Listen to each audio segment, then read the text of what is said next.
Joe Johnson. I'm a Central Florida criminal defense attorney. I've been practicing law since 1994.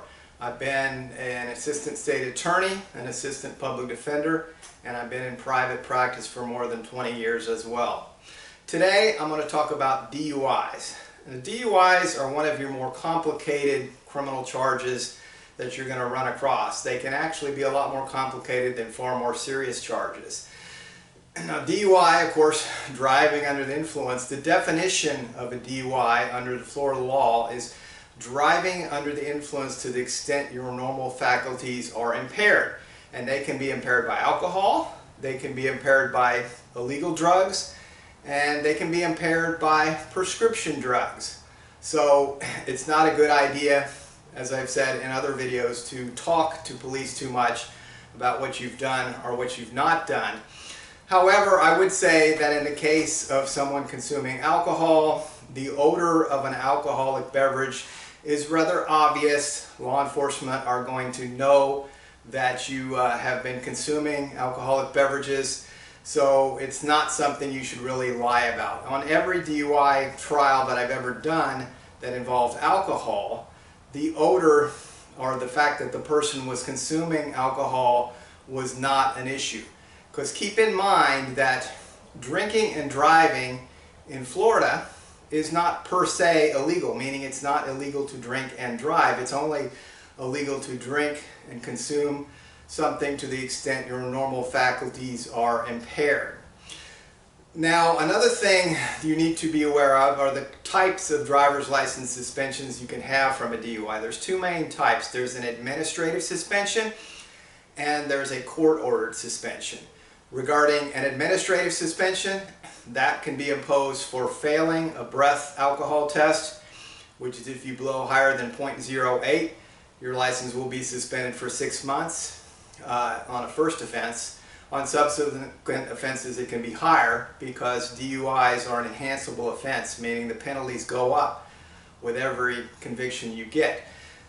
And the other one is, of course, a refusal. If you refuse a breath test, you get a suspension for at least 1 year.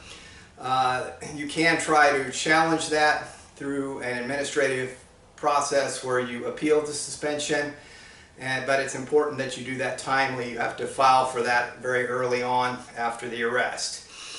As far as the refusals are not a safe harbor either.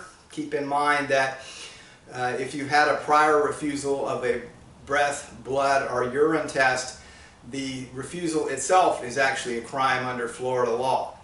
One of the issues that people are very concerned about is, should I take the breath test or should I refuse the breath test?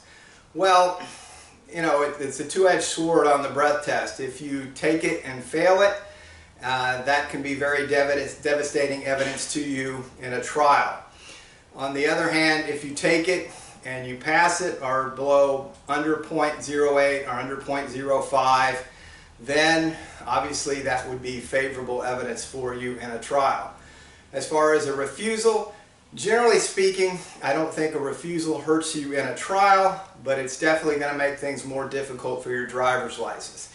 Now, the court-ordered suspension is if you get convicted through either a plea of guilty or found guilty at trial, the judge will order a 6 months driving license suspension for a first offense. Later offenses, it's going to be higher. As far as field sobriety exercises, that's something I'm sure you've all heard of, maybe seen them on TV or something. There's several types of them. One is the basically an eye test called the horizontal gaze nystagmus, where they're looking to see when they have you follow an object like typically a pen or a light, move it in front of your eyes. What they're looking for is do your eyes jerk from side to side as they follow the object. That most officers are not actually qualified to administer that test, which is an important factor that needs to be excluded in a trial. Then you have the typical finger to nose, tip of finger to tip of nose, that's the test. And then you have what they call the one-leg stand, which is pretty self-explanatory. The walk and turn test, where you walk 9 steps down the line, 9 steps back the line, touching heel to toe on every step. And then also you have what they call the Romberg alphabet test, where you tilt your head back and you recite the alphabet without singing it or making it rhyme. Nowadays, courts pretty much require officers to call these exercises rather than tests. Other factors that need to be considered in a DUI is, first of all, do they have a wheel witness? This is especially true in a case of an accident. If it's a single car accident and no one saw you driving, they may not be able to prove the case. If it's an accident and the wheel witness is from out of state, like a tourist in Florida, they may not be able to get that witness for trial. Other factors are motions to suppress, evidence for example, an illegal traffic stop, or say the state did something improper regarding the breath test.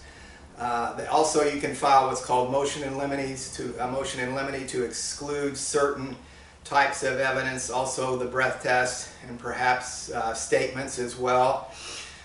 But DUIs are quite complicated. As I said, there's a lot of issues, and it's something that you really should consult an attorney on prior to making any decisions yourself, because there's time limits, especially regarding suspensions, that will go into effect quite quickly if you do not take action and request a hearing or administrative hearing if you choose to do that, and also obtain an attorney for court.